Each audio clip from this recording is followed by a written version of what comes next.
উপস্থিত আছি গাবতলী গবাদি পশুর হাটে এবং এখানে ঈদুল আজহাকে কেন্দ্র করে কুরবানি পশু বেচা কেনার যে হাট সেটি গত কয়েকদিন থেকেই শুরু হয়েছে এবং আজকে যে এই পশুর হাটের চিত্র সেটি যদি বলি যে অনেকটাই ঠান্ডা পরিবেশ আজকে গরু বেচা কেনা হচ্ছে এবং এখানে যে চিত্র যে বিভিন্ন আকারের গরুই আসলে এই হাটটিতে এসে উপস্থিত হয়েছে এবং সেই হাট থেকে ক্রেতা বিক্রেতারা গরু বেচাকেনা করছেন। তবে এখানে আজকে যে পরিস্থিতি সেটি হচ্ছে যে বড় গরুর চেয়ে ছোটো গরুর চাহিদার সংখ্যাটা অনেকটাই বেশি বলা চলে, কেননা আপনারা দেখছেন যে ইতিমধ্যেই এখানে যেই হাসিল ঘর সেই হাসিল ঘরে এর 1 নম্বর কাউন্টারে ক্রেতা এবং বিক্রেতারা এসে উপস্থিত হচ্ছেন, যেখানে আমরা লক্ষ্য করছি যে ছোটো গরুর যে সংখ্যা সেটি অনেকটাই বেশি এবং এখানে তাছাড়াও আমরা একটি বিষয় লক্ষ্য করছি যে গত কয়েকদিন ধরে যে কুরবানি পশুর হাট সেটি কিন্তু আজকে থেকে জমজমাটভাবে আসলে শুরু হয়েছে এবং ক্রেতা এবং বিক্রেতাদের যে উপস্থিতির সংখ্যা সেটিও কিন্তু অনেকটাই বাড়তি।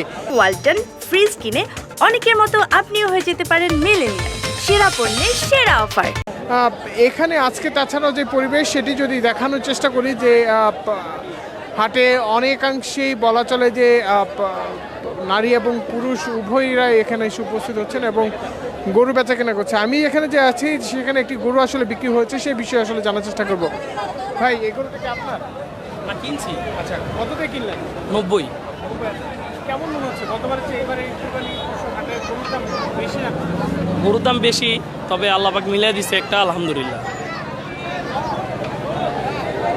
সাধারণ ক্রেতাদের যে বক্তব্য সেটি তারা বলছেন যে গতবারের চেয়ে এবারের গরুর দাম বা বাজার সেটি অনেকটাই বেশি রয়েছে এবং তারা এখানে এসে উপস্থিত হয়ে গরু কিনছেন এবং সার্বিক দিক থেকে তারা আসলে আলহামদুলিল্লাহ বলছেন, কেননা কুরবানি পশুর যেই ইচ্ছা পোষণ, যে কুরবানি ইচ্ছা পোষণ, সেখানে কিন্তু আসলে একটি বিষয় ধর্মীয়ভাবে যে প্রত্যেকটি পশু কুরবানির ক্ষেত্রে তারা আসলে দাম নয়, পশুটির সৌন্দর্য এবং অন্যান্য দিকগুলোই আসলে দেখেন।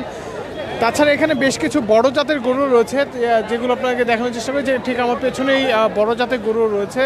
বড় জাতের গরুগুলোর মধ্যে আমরা দেখছি যে ফ্রিজিয়ান জাতের যে গরুগুলো সেই গরুগুলোর সংখ্যা আসলে অনেকটাই বেশি এবং বড় গরুর যে চাহিদা সেই চাহিদা সম্পর্কে আসলে আমরা জানার চেষ্টা করবো যে বড় গরু কেমন বিক্রি হচ্ছে সেই বিষয়টা আসলে জানবো।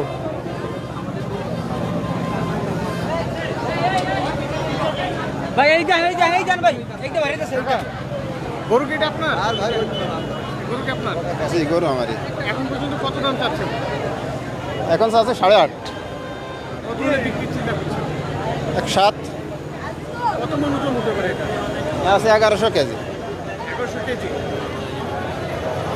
বড় গরু চাহিদা কি আসলে ছোট গরু চেয়ে অনেকটা কম নাকি এবার? হ্যাঁ, বড় গরু চাহিদা একটু কমই। কোথা থেকে এনেছেন গরু? জি, কোন জায়গা থেকে এনেছেন? ঝিনাইদহ থেকে। ঝিনাইদহ থেকে একজন কৃষক তিনি আসলে গরু এনেছেন। তিনি যে বিষয়টি বলছেন যে বড় গরুর চাহিদা এবারে অনেকটাই কম এবং তিনি 1100 কেজি ওজনের যে গরুটি সেই গরুটিকে তিনি দাম চাচ্ছেন 8.5 লাখ টাকা এবং সর্বশেষ তিনি 7 লাখ টাকা হলে আসলে গরুটি বিক্রি করবেন, এমনটি আসলে কৃষকের চাহিদা। তাছাড়াও এখানে বেশ কয়েকটি বড় জাতের গরু আমরা এখানে লক্ষ্য করতে পারছি। সেই গরুগুলো অনেকাংশে কয়েকজনের সঙ্গে আমরা আগেই কথা বলেছি, তারা যে বিষয়টি জানিয়েছেন যে তারা শুরু থেকেই গরু এনেছেন এবং এখানে গরুদের যে চাহিদা অনুযায়ী যে বিক্রি সেটি আসলে হচ্ছে না বড় গরুটি, এমনটি আসলে বলছেন। তবে ছোট গরু অর্থাৎ 50,000 থেকে শুরু করে 2 লাখ টাকা পর্যন্ত যে গরুগুলো সেই গরুগুলো অনেকটাই বেশি বিক্রি হচ্ছে বলে আমরা লক্ষ্য করতে পারছি।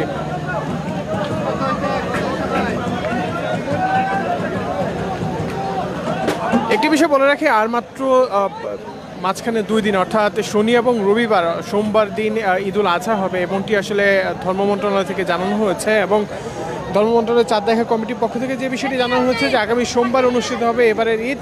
সেই ঈদকে ঘিরে আর মাত্র 2 দিন অর্থাৎ 48 ঘন্টা সময় বাকি আছে, যেই সময় পরবর্তীতেই কুরবানি অনুষ্ঠিত হবে এবং 2 দিনের মধ্যে অনেকটাই আসলে কুরবানি হবে এমনটি আসলে তারা কৃষক বা যারা গরু চাষি রয়েছেন বা খামারি রয়েছেন তারা আসলে এখানে বলছেন। এবং সার্বিক দিক থেকে যদি বলি যে গত দিনের চেয়েও আজকে যে কুরবানি পশু বিক্রির হাট সেটি গাবতলী হাটটি অনেকটাই জমজমাটভাবে পরিচালিত হচ্ছে।